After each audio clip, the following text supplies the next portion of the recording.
E aí a religião e a religiosidade não param de crescer. Pelo contrário, num mundo despersonalizado, pelo contrário, num mundo imerso em ciência e racionalidade, a religião não para de crescer. Antes era comum se dizer aquilo que o Rabino Sacks disse para os judeus da Inglaterra. O avô reza em hebraico, o pai em inglês e o neto não reza.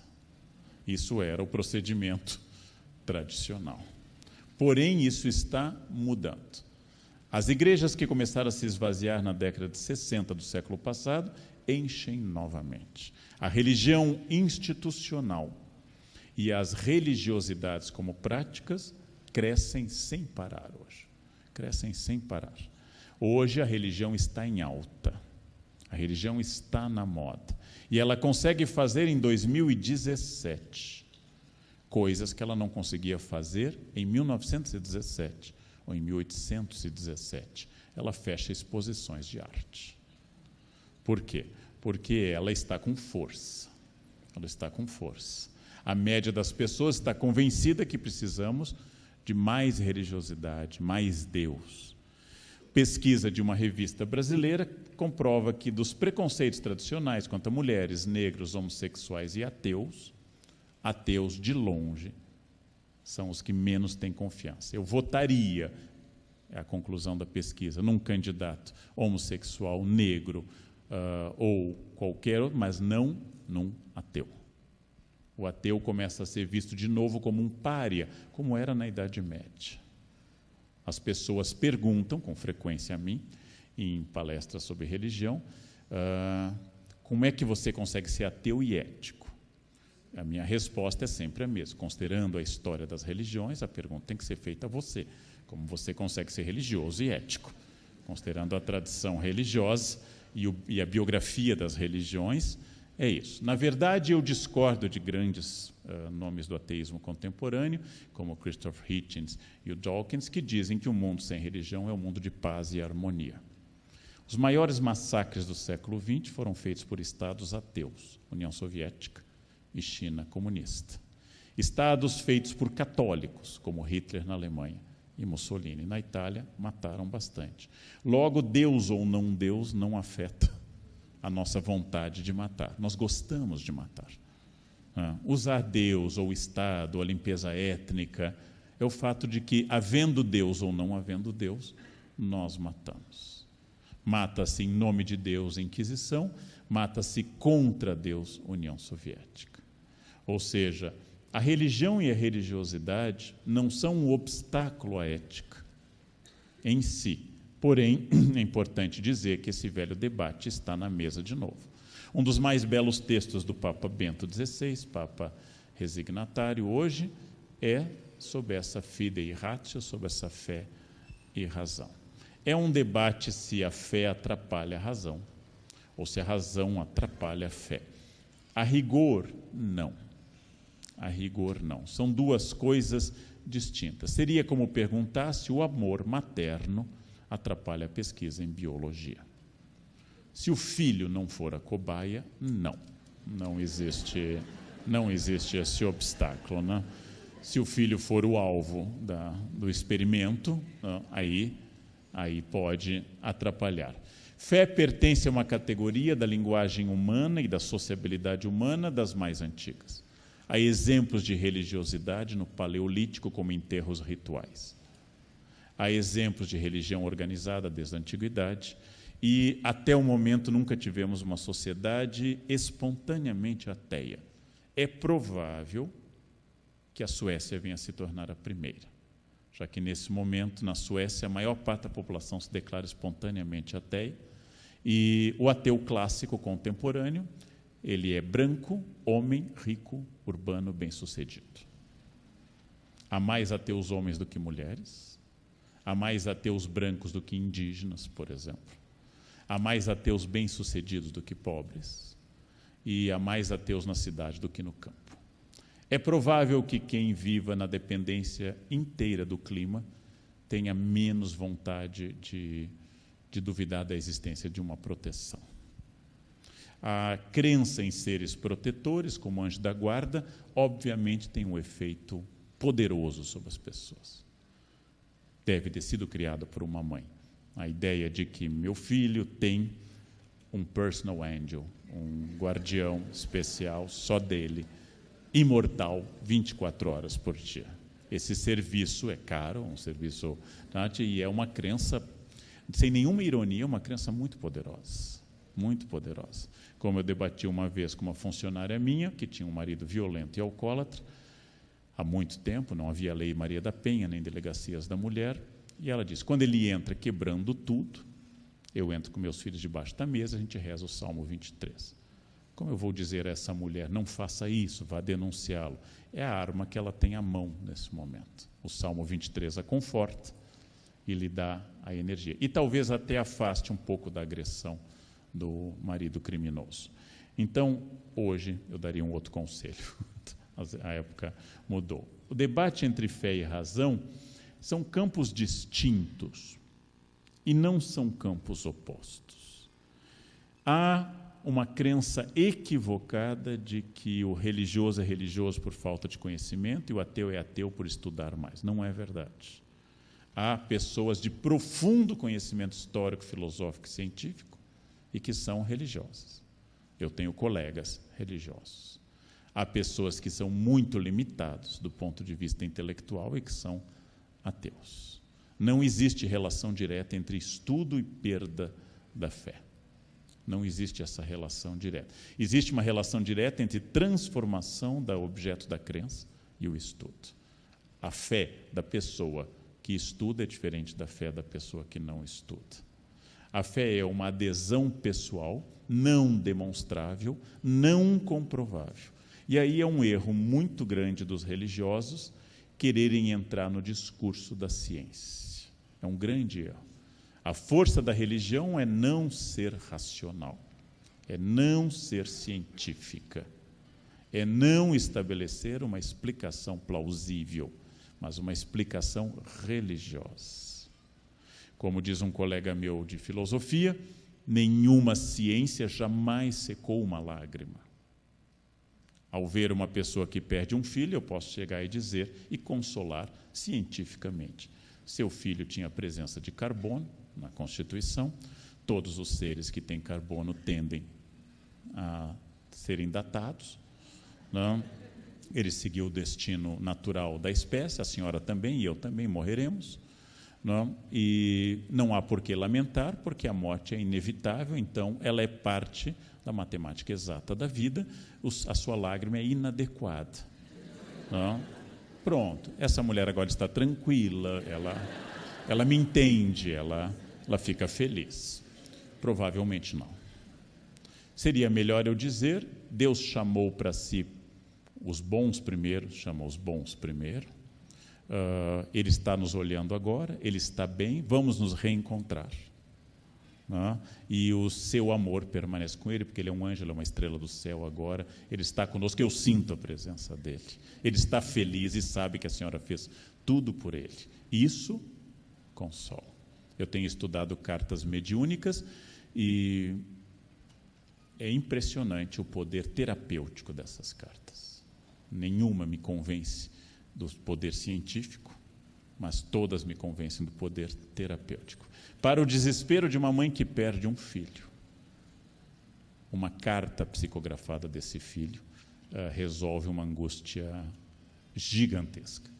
Nós, olhando de longe, eu posso ver que aquela carta, como eu posso psicografar agora, a carta de qualquer parente morto, de vocês, e escrever, como eu tenho 4 cartas psicografadas do meu pai, com as quais eu concluo que a morte abala muito o domínio gramatical das pessoas, posto que meu pai era professor de latim e advogado, mas após morrer começou a ter problemas de concordância brutais.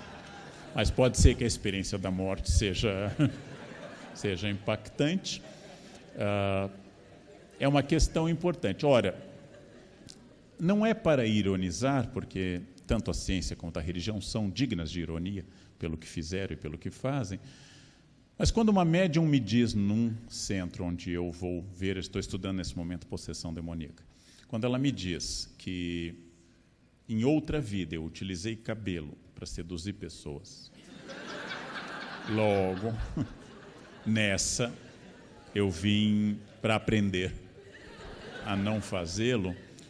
Ela estabelece um sentimento lógico que explica a alopecia genética por uma questão kármica. E apesar de eu só admitir karma em Piracicaba, né? Karma, nunca fora de lá, a alopecia genética não depende muito de vida passada.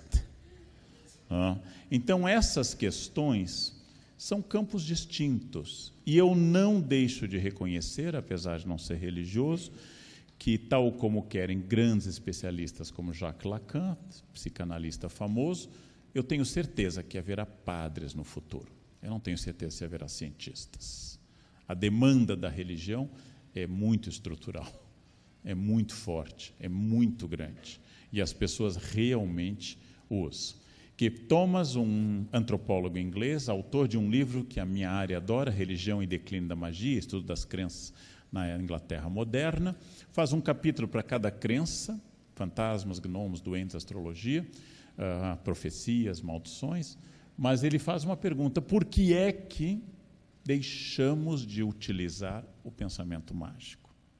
Por que é que eu não posso mais entrar no oftalmologista e ele me dizer que a minha presbiopia é um desígnio de Deus? Por que é que eu não posso fazer isso? Por que é que continua a vitória total do pensamento científico, mas não desaparece o pensamento mágico? Por que é que nenhum médico pode invocar destino para um problema de saúde? E aí ele diz ao final, no capítulo final, que ele acredita, em primeiro lugar, que não foi o avanço da ciência que fez retroceder o pensamento mágico, mas foram coisas um pouquinho mais objetivas, como seguros contra incêndio, classificados em jornais para achar coisas, e um sentimento de autoajuda que centra no indivíduo o seu valor. E depois, o pensamento científico. Robert Mandrou, na França, faz essa pergunta: por que juízes pararam de queimar feiticeiras no século XVII? Ele diz: porque os juízes pararam de acreditar, não o povo. E aí aumenta o número de ataques populares às bruxas. E aí a humanidade é complexa, né? À medida que não se queimam mais bruxas na Europa Oriental, à medida em que as bruxas não são queimadas oficialmente, mas linchadas em áreas rurais, aumenta o número de lobisomens na Europa Oriental. Ou seja, há um surto de lobisomens no fim do século XVIII, início XIX. E quando esse diminui, o XIX assiste a um longo surto de vampirismo na Europa Oriental, que vai originar o romance do Bram Stoker, Drácula. Ou seja, a religião continua porque ciência e razão sempre têm limites. Não importa o que eu faça, todos aqui, como eu, morreremos. À exceção da Rainha Elizabeth II. Todos, um dia, morreremos. Todos morreremos. Sarney, talvez, também foi uma exceção. Highlanders. Todos morreremos. Então, se eu me cuidar muito, eu serei um cadáver cuidado. Eu perco peso, eu me alimento bem, estarei no caixão bem. E as pessoas vão, olha, bem definido, que coisa, que pessoa. Se eu acordar cedo, só tomar água e nunca beber muito, eu vou estender minha vida. Bom, e assim por diante. Ou seja, nada impede a morte. Haverá um momento que eu, Leandro, vou me deparar com a figura da morte. E essa figura da morte vai ser o fracasso de todo esforço racional, apesar dos cientistas, como Epicuro, dizerem com clareza: deve-se honestamente viver e honestamente viver, e é morrer. Epicuro também diz: não se preocupe com a morte, você nunca estará com ela. Quando ela for, você não será. Enquanto você for, ela não será. Então, tudo isso leva Thomas a dizer que a ciência tem um limite. Ela nunca nos tornará imortais. Ela nunca nos fará onipotentes. E, não obstante, apesar de não comprovável, a religião exatamente propõe isso. Tudo isso é para dizer que eu sou muito simpático ao pensamento religioso, apesar de não ser religioso, E, naturalmente, como pesquisador de humanas, sou muito simpático ao pensamento dito científico. Com todas suas ambiguidades e seus limites, com todas as suas violências, os dois fazem parte da espécie humana. Eu sou absolutamente antipático e combato uma terceira categoria que eu vou chamar de pseudociência. Essa categoria não é o pensamento religioso tradicional que atribui a uma entidade as coisas. Deus quis, Deus não quis. Não é o pensamento científico que pressupõe formação, experiência, etc. É a pseudociência. O que é a pseudociência? É má ciência. Não trabalha com experiência, não trabalha com grupo de observação, não trabalha com provas, não trabalha com publicações, não trabalha com hipóteses, não publica, não segue a BNT, não ganha a Bolsa FAPESP, não desenvolve e não expõe aos pares. É má religião, porque não invoca de fato o poder de Deus dominante sobre todos, mas tenta fazer religião com ciência ou ciência com religião. Logo, é má intenção. É picaretagem absoluta.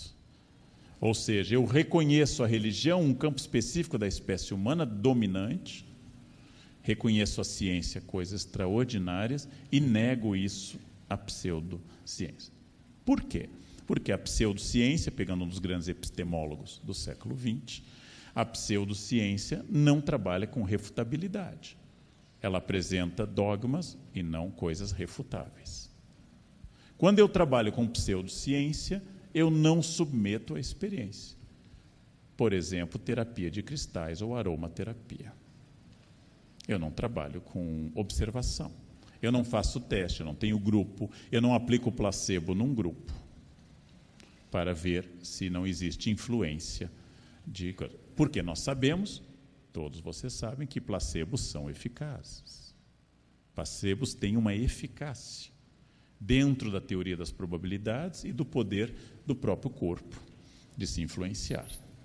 Sem experimentação referendada pelos pares, ou seja, não se submete à academia, não se submete essa questão à academia. São terapias alternativas que nada são, vejam, eu não tenho problema nenhum se você doente pede a um grupo de oração que impõe as mãos sobre você. Acho que a tranquilidade psíquica dada da sua fé pode, inclusive, diminuir os níveis de estresse, e isso pode ter um efeito interessante sobre a pessoa.